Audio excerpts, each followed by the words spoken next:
O meu jugo é suave e o meu fardo é leve. Todos nós temos vivido momentos difíceis neste ano de 2020, não só este ano, mas principalmente este ano, onde fomos aí atropelados por essa pandemia. E aliado a tudo isso, nós temos sentido as pessoas um pouco descrentes, as pessoas envolvidas em as coisas materiais e mostrando-se, na maioria das vezes, uma insensibilidade à dor alheia. Nós temos visto cenas chocantes na mídia, na televisão, onde as pessoas matam, agridem e, acima de tudo, ainda mostram uma crueldade em cima da situação. Então a gente vai percebendo que as pessoas hoje parece que perderam a referência de quem são. Parece que esqueceram quem são, de onde viemos e para onde temos que ir. Para onde deveremos ir se quisermos ser felizes, muito embora todos são unânimes em dizer que querem ser felizes, mas estão aí procurando a felicidade em coisas tão distantes, reféns da ilusão, refém de emoções onde somente a matéria absorve e não eleva o nosso espírito.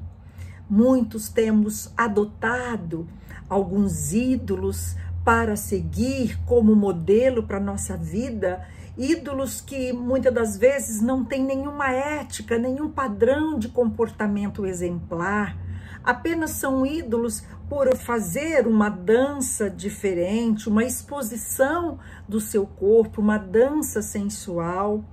Então nós vamos percebendo que as pessoas já também se esqueceram de quem são.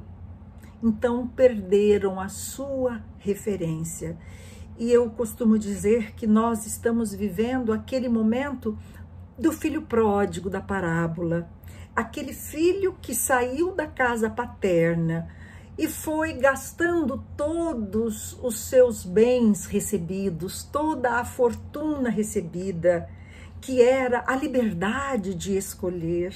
E fomos gastando por aí, reféns das ilusões, das sensações, até que chega o momento em que o filho pródigo começou a se alimentar da comida dos porcos.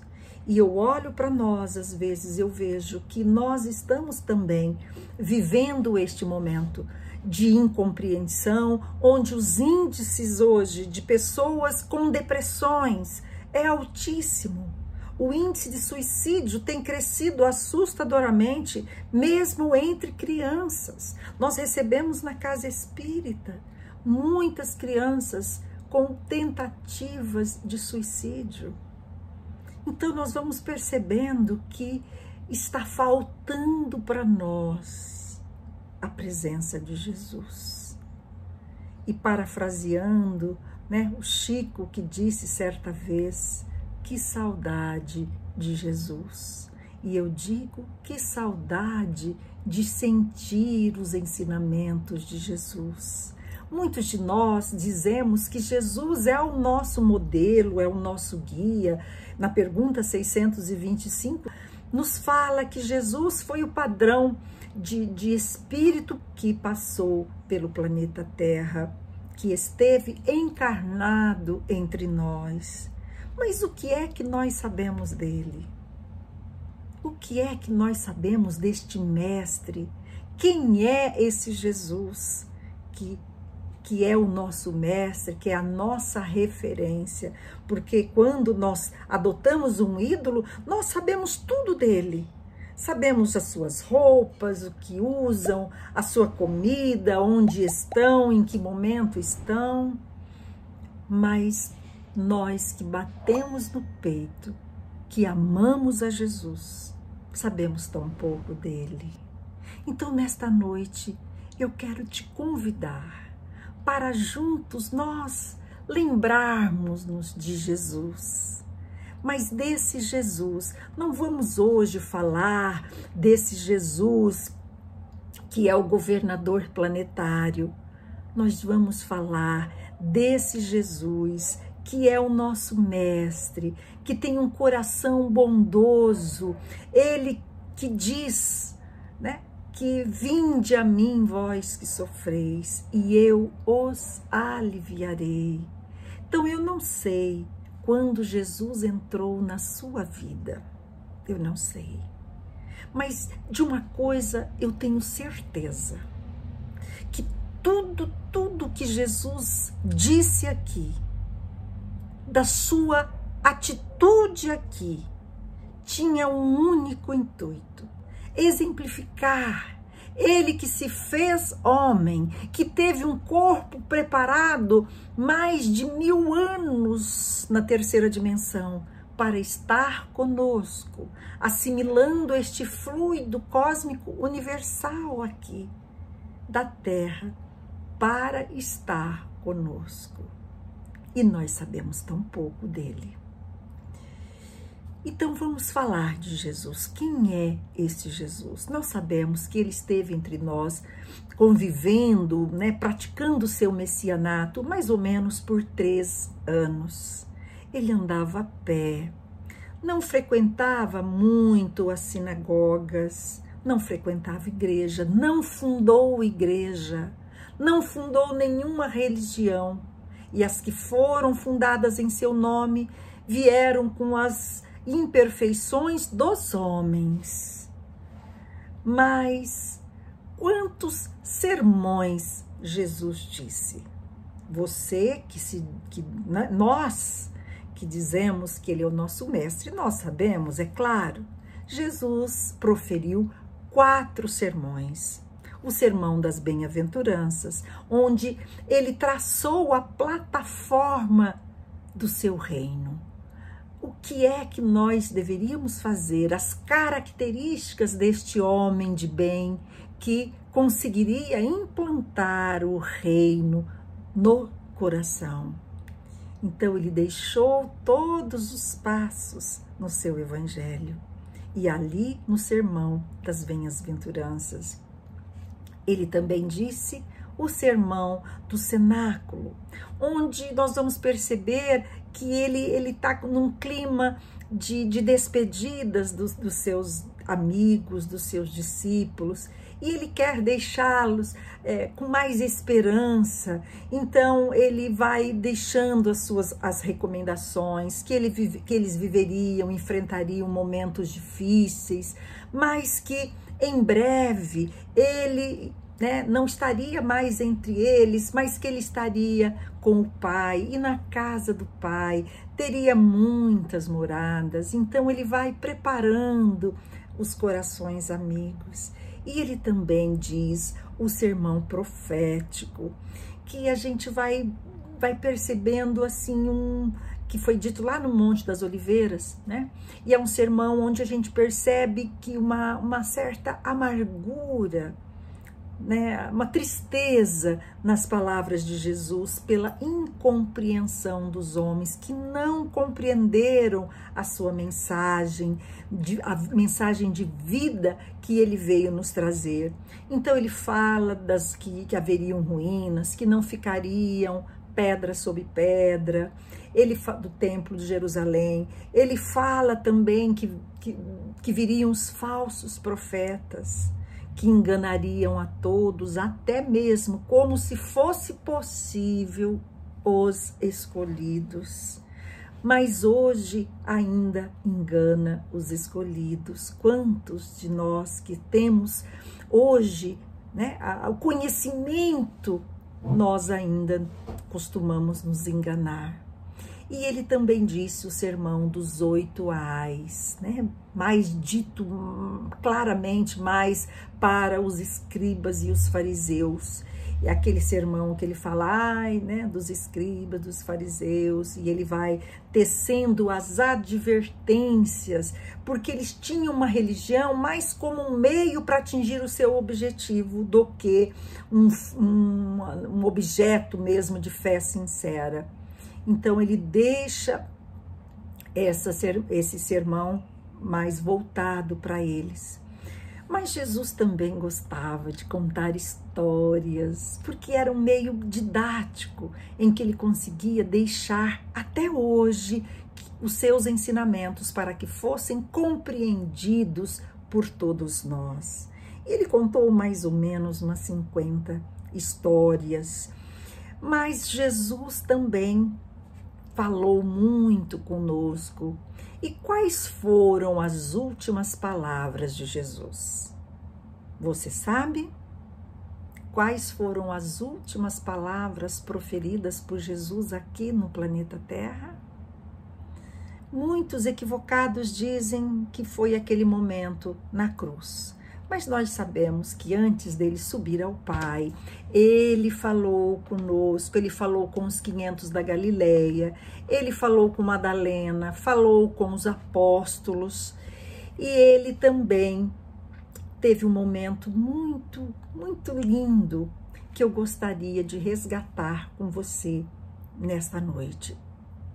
Logo após a crucificação, os apóstolos ficaram muito entristecidos, desanimados, cabisbaixos, e 2 deles resolveu sair e ir para uma comunidade próxima, um vilarejo de nome Emaús, que ficava a mais ou menos uns 11 quilômetros de Jerusalém.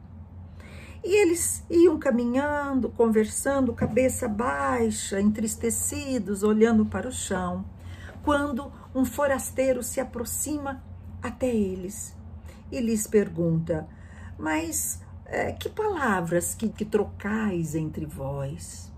E um deles disse: mas tu és o único forasteiro que não sabe o que aconteceu com Jesus Nazareno? Ele que se tornou profeta entre nós e que os sumos sacerdotes e as autoridades o crucificaram? Nós esperávamos que ele fosse redimir, que ele fosse libertar Israel, mas já se passaram 3 dias e nada. Tá certo que algumas mulheres já disseram tê-lo visto, mas ele não se apresentou até nós. E nesse momento o forasteiro diz a eles: ó tolos e lentos de coração, para crer nas coisas que vos ensinaram, que vos disseram os profetas. Dito isso, e eles permaneceram cabisbaixo, olhando para baixo, e o forasteiro abriu as escrituras e foi falando, foi esclarecendo, e eles caminhando até que chegaram às portas de Emaús. Mas já ia noite alta, então os 2 discípulos convidaram este forasteiro para pelo menos cear com eles.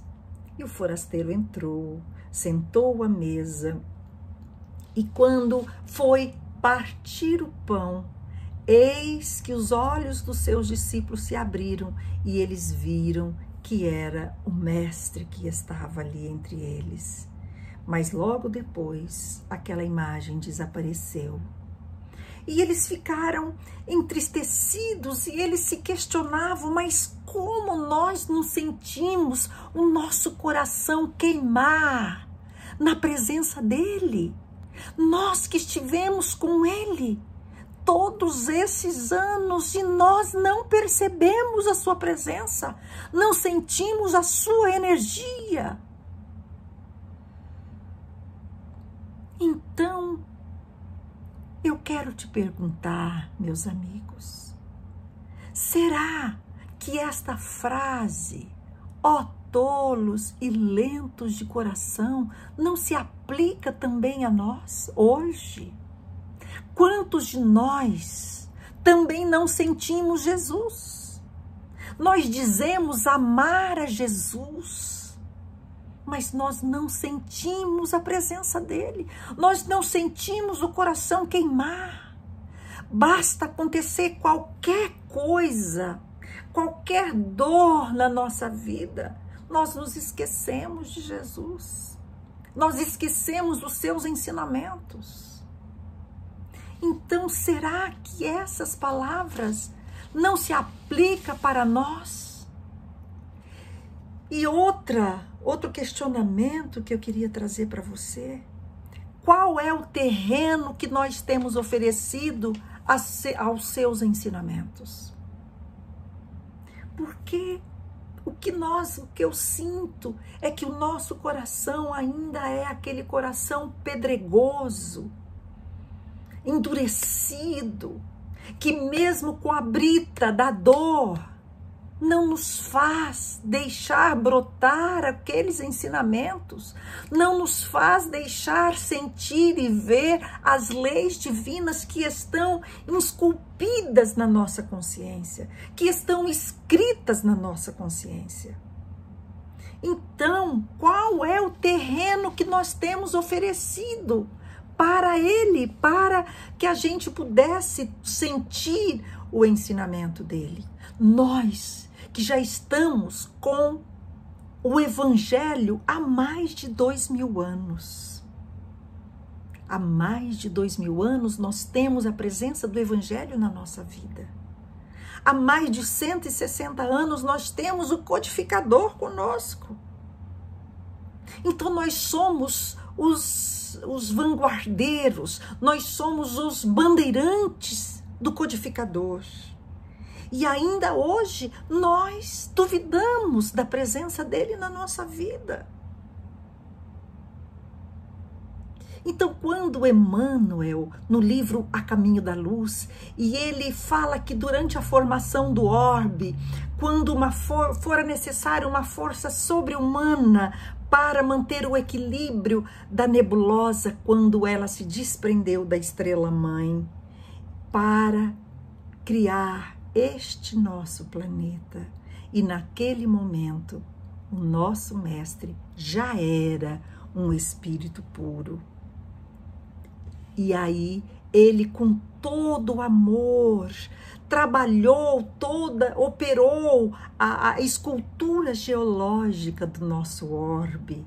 Ele talhou essa escola que é este planeta, uma escola abençoada, no qual o seu coração haveria de expandir-se em amor, em claridade, em justiça.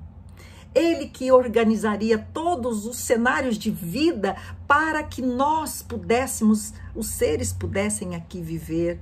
Ele criou o indispensável para a nossa existência. Ele fez a pressão atmosférica adequada para que a gente pudesse aqui ficar.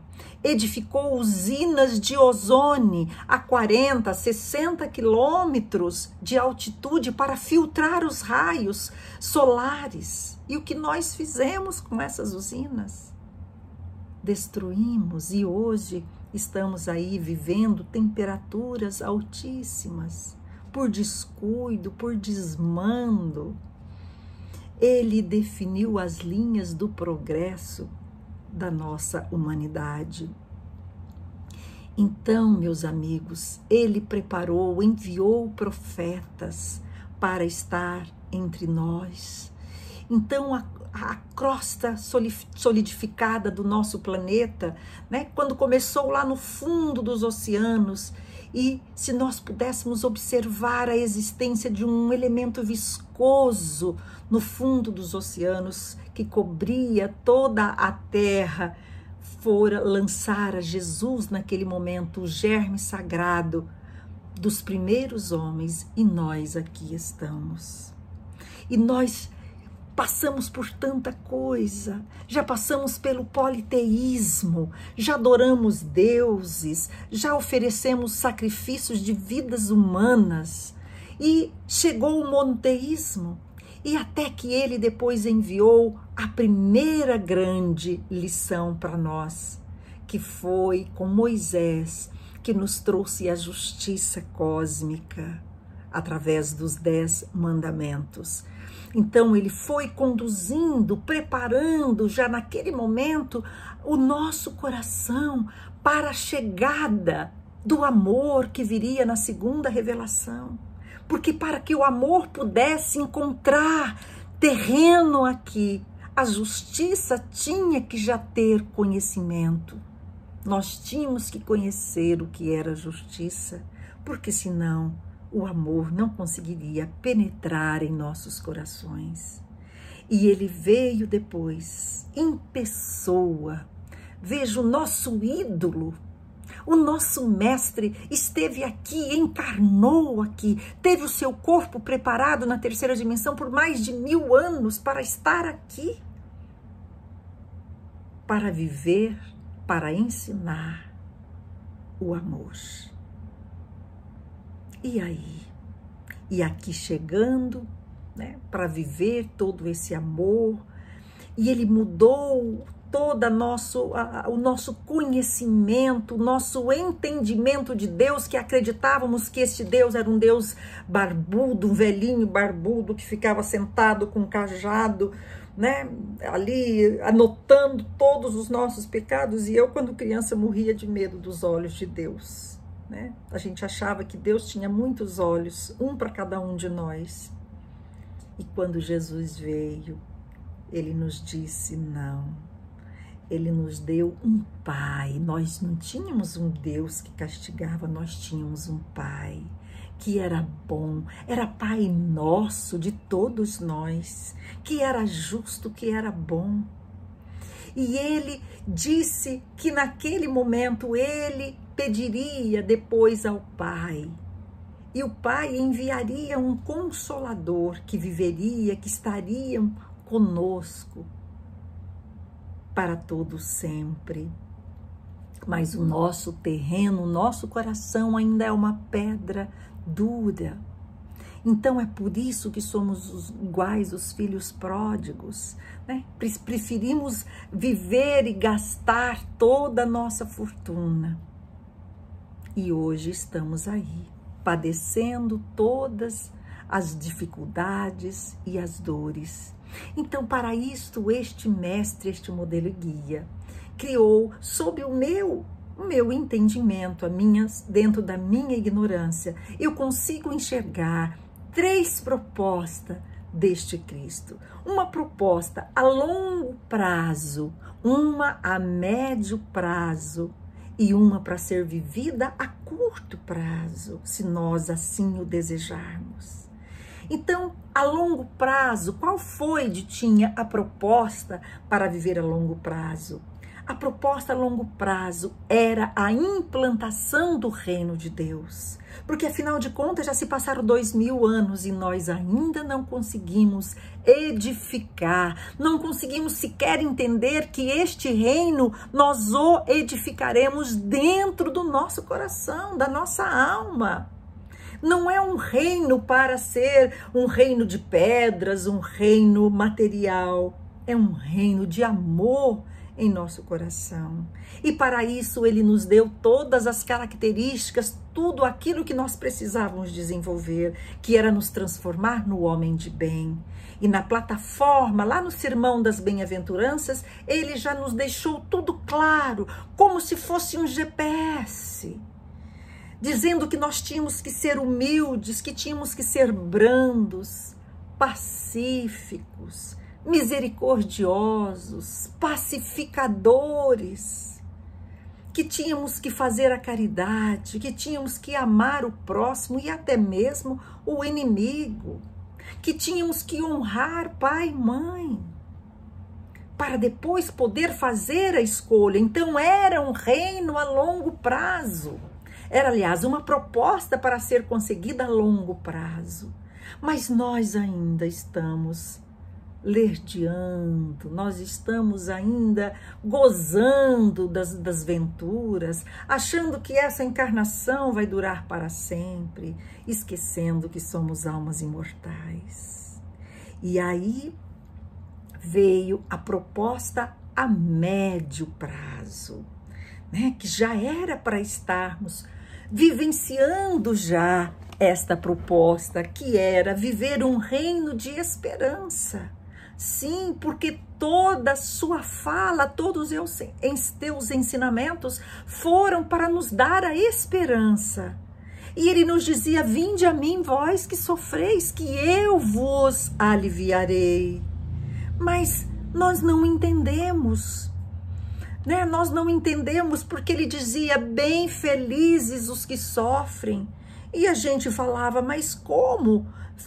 Para ser feliz tem que sofrer, tem que ser injuriado, perseguido, né? E ele dizia, no mundo vocês vão ter aflições, mas tem de bom ânimo, porque eu venci o mundo. Ele passou com toda a propriedade por todas essas etapas que nós estamos passando, mas ele conseguiu chegar, porque ele descobriu-se cidadão do universo e não cidadão da terra. Nós ainda achamos que somos cidadãos da terra, que temos que levar a melhor, que temos que aproveitar tudo o que a vida tem para nos oferecer, esquecendo que já era a hora de trocarmos o nosso RG para sermos os cidadãos do universo, para enxergar que os nossos irmãos são todos esses que convivem neste universo.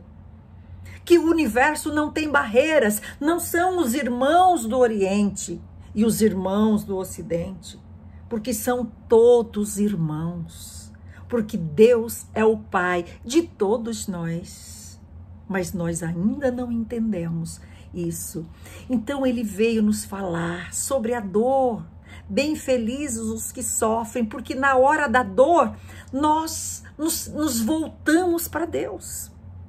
Porque enquanto está tudo bem na nossa vida, nós não queremos saber de Deus. Mas quando estamos passando pelo sofrimento, nós buscamos Jesus. Nós nos desesperamos. Nós nos sentimos injustiçados, esquecidos de Deus. Mas é interessante que quando Jesus diz, né? Vinde a mim, vós que sofreis, né? Vós que estáis aflitos. E João, no capítulo 4, versículo 7, diz, aquele que não ama, não conhece Deus, porque Deus é amor. Então, se Deus é amor, a gente fala, mas onde há amor, não pode haver injustiça, não pode haver sofrimento. Mas a gente esquece que o amor educa, o amor ensina, porque quando nós não estamos com dores, nós queremos aproveitar a vida, nós fazemos escolhas equivocadas. E eu me lembro de uma passagem no livro Paulo Estevão, né? Aqueles que não leram, leiam, porque é um livro maravilhoso. Ele vai falar da vida do apóstolo Paulo. E é uma cena que acontece no capítulo 6, que é logo depois da morte por apedrejamento de Estevão, o primeiro mártir do cristianismo. E foi uma morte ordenada por Saulo, que depois Paulo. Enquanto ele perseguia os judeus, então ele manda apedrejar Estevão. E logo depois dessa passagem, os apóstolos da Casa do Caminho ficaram muito preocupados pela perseguição dos judeus e resolveram chamar um dos doutores da lei do Sinédrio para ir lá visitar a Casa do Caminho, porque era uma casa de amor, uma casa de acolhimento, uma casa de recolhimento, que recolhiam as almas que estavam abandonadas, perdidas, sofridas.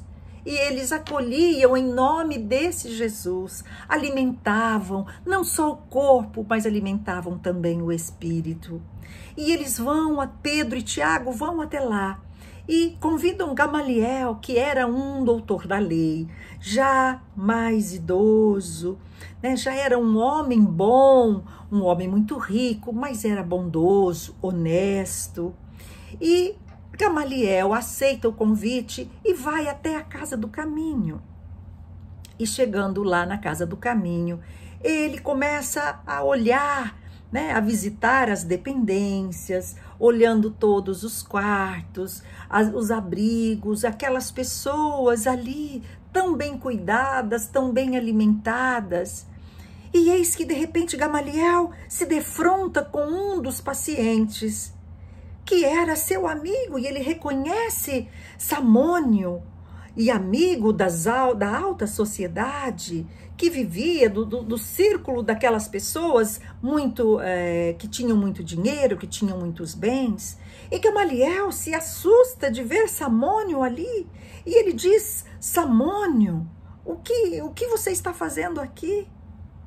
E ele diz: Gamaliel, eu fui acometido pela lepra, e rapidamente a minha família se apossou-se dos meus bens e me colocou no vale dos imundos. E lá eu conheci a dor, a fome, o frio, a saudade, até que eu resolvi sair em busca dos meus amigos, daqueles que se alimentavam na minha mesa, que se refastelavam-se na minha comida, da minha bebida. E eu saí a procurar pelos amigos, mas as minhas pernas tombaram. E eu fui recolhido na estrada por mãos amigas e piedosas que me trouxeram para este lar.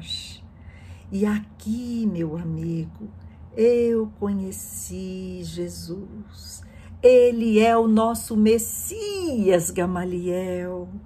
Ele é o Redentor. Ele veio nos ensinar o amor. E Gamaliel, ainda, mesmo bondoso, mas era também um homem preso às lições do judaísmo.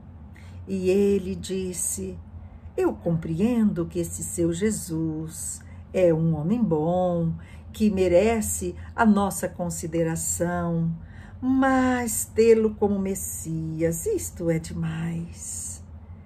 E Samônio então deu uma lição, e ele disse: Gamaliel, a enfermidade é uma conselheira carinhosa, e no leito de dor é um campo de ensinamento. Eu, se estivesse como tu, na posse da saúde do corpo, na posse dos meus bens que eu conquistara com o meu trabalho, eu ia lá querer saber de Salvador, de Messias. Eu não ia querer saber de nada. Mas foi aqui na dor que eu encontrei esse Jesus que veio preencher. Eu compreendi que ele é o nosso Messias, que ele veio nos libertar do apego, das dores, do jugo romano. E ele foi tão eufórico nas palavras que Gamaliel ouviu cabisbaixo e no final disse: meu amigo, eu vou estudar o seu Jesus.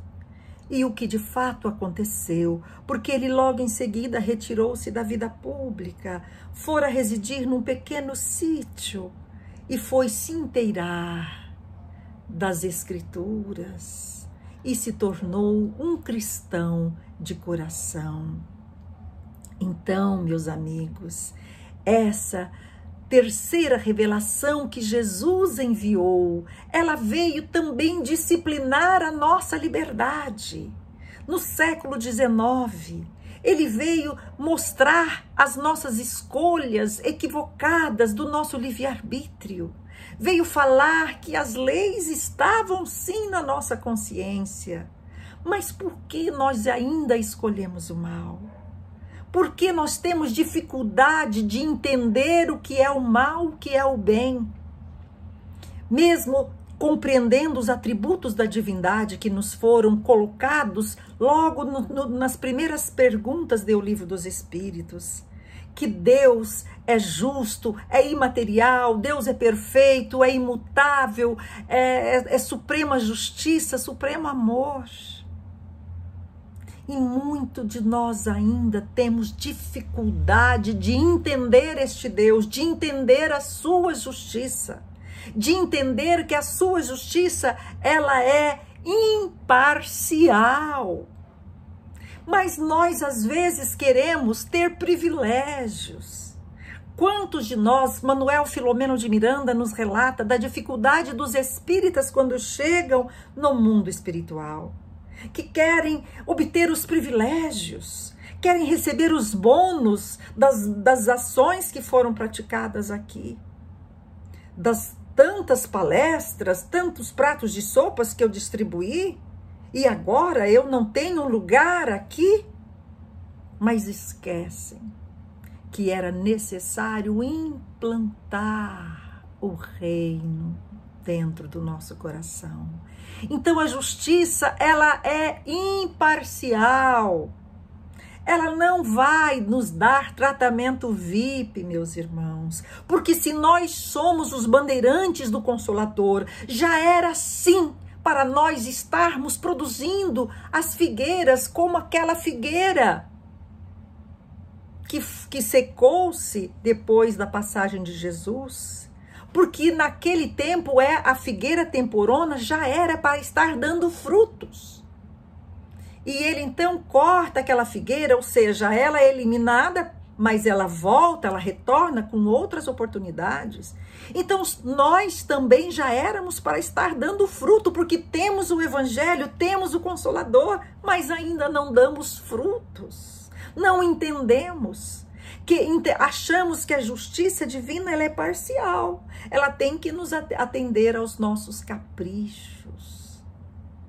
Esquecemos que a justiça ela é universal, as regras são para todos, e por isso que a lei áurea, para que nós possamos entender o que é o bem e o que é o mal, nós temos que praticar essa lei áurea que é: faça ao outro o que você quer para si. Então, na dúvida, pergunte-se: isso que eu estou fazendo é bom para todos? E se a resposta for positiva, então é um bem. Mas se a resposta for duvidosa, se isso que você faz for bom só para você ou para os seus, é um mal. Porque para ser bom tem que ser universal. O universo não tem barreiras. Então, se eu quero ter um lar, se eu quero ter uma terra que me abrigue, eu também quero que os meus irmãos do Oriente, quando baterem as portas do nosso país, também possam ser acolhidos, porque são irmãos nossos. Eles também querem ter um lar, ser acolhidos, ter alimentos para os seus. Mas eu disse que eram três projetos, um a longo prazo, que era a implantação do reino de Deus, um a médio prazo, que era viver este reino de esperança, que é compreender a dor, que é necessário passar pela dor. Mas para sermos autênticos, não dá mais para ser meia boca, meio honesto, meio corrupto. A gente acha que corrupção é só aquele que furta milhões. O que é ficar com um troco de R$1, R$2? Isso não é ser desonesto. Então, para ser justos, nós não podemos ser cristãos meia boca. Nós temos que praticar e viver, sim, este reino de esperança. É sentir a presença desse Jesus na nossa vida. Mas eu disse também que tinha uma terceira proposta que era para viver a curto prazo, que era um consolo já de viver essa proposta consoladora de Jesus. E quando ele diz: vinde a mim todos vós que sofreis, que estáis cansados e oprimidos, e eu vos aliviarei, porque o meu jugo é suave e o meu fardo é leve. Então, o que é este jugo? O que é o jugo? Jugo, em hebraico, significa mote. Mote é aquela canga que a gente colocava no ombro dos animais, dos bois, para emparelhar os animais. Então, essa canga, ela tirava toda a liberdade, porque tirava a nossa liberdade de nos locomovermos, de irmos para onde quisermos. Então, é algo que nos escraviza. Então, Jesus dizia que o seu jugo nos libertaria, porque o seu jugo é suave. Mas nós negamos esse jugo de Jesus e temos outros jugos. Outros jugos, Ditinha? Mas que jugos? Sim, meus amigos. Quantos jugos ainda nós vamos atrás que nos escravizam? Quantas pessoas são escravizadas pelo dinheiro, pelas posses? Quantas pessoas que são escravas da sua beleza física e passam horas e horas numa academia para cuidar do corpo, esquecendo que vão envelhecer? Quantas pessoas que gastam fortunas? Você sabia que hoje, no Brasil, o que mais se gasta não é com remédios, não é com comida. O gasto maior hoje são com produtos de beleza. Então as pessoas gastam fortunas para fazer cirurgias plásticas, para fazer botox, né? E vai colocando botox daqui, botox dali, e daqui a pouco não consegue mais nem mexer o rosto, né? De preocupação, de mostrar-se como são. E esquece que quando nós começamos a implantar o reino de Deus dentro de nós, a beleza, ela transcende o nosso olhar. O que adianta uma pele lisa, mas se os olhos têm a expressão da tristeza, da infelicidade? Então o cristão, ele é feliz, porque ele sabe que ele é imortal. Ele é feliz, o sorriso é para cima, não é para baixo. Você vê uma pessoa quando ela está deprimida, né? O riso, ele é um riso para baixo. Ele é triste, porque a alma reflete o nosso exterior. Então não adianta eu gastar horrores na minha beleza, porque as pessoas ficam escravas de tudo isso. Aconteceu comigo um episódio muito interessante, né? Eu peguei uma dengue há pouco tempo aí e foi difícil, eu passei muito mal e preocupada também ainda com o Covid. E eu tenho uma irmã que eu amo, a minha irmã. Ela é uma pessoa, um coração, que é difícil a gente não ver igual. Coração grande, generoso, muito generoso, mas preocupada com o seu corpo, né? Levanta às 4 da manhã para fazer exercícios antes de ir para o trabalho. E ela então, eu lá agoniada, com tanta dor, e ela me ligou um dia, e aí, como você tá, Ditinha? Eu falei, eu tô aqui, né, no sufoco aqui, com essa dengue, com essas dores pelo corpo. Ela falou assim, nossa, já começa a passar cremes, porque a sua pele vai enrugar tanto que vai parecer um maracujá. Eu falei, eu aqui preocupado com dor, eu vou lá preocupar se a minha pele vai virar maracujá ou não, né? Eu não estava preocupada com isso. Por quê? Porque são outro entendimento que nós temos na vida. Então nós estamos aqui, nós precisamos buscar a nossa referência e saber o que é que nós estamos fazendo aqui, meus irmãos.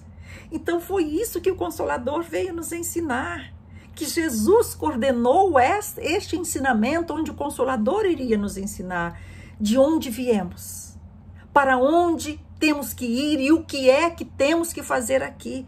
Quantas propostas nós assinamos, nós nos comprometemos no plano espiritual e chegamos aqui, nós as esquecemos. Então, quando Jesus fala do seu jugo, é viver com simplicidade, com humildade. Isso tudo não quer dizer que tenhamos que fazer voto de pobreza, de não, eu não posso ter uma casa bonita, eu não posso ter um carro bonito. Não, não é isso. Mas é saber o que é que nós estamos elegendo de prioridade. É a hora que o cristão começa a viver, ele conhece todas as características desse homem de bem, que é a sequência do evangelho, que é o nosso GPS, e ele então vai fazer a sua escolha entre Deus e Mamon, entre a matéria e entre o espírito.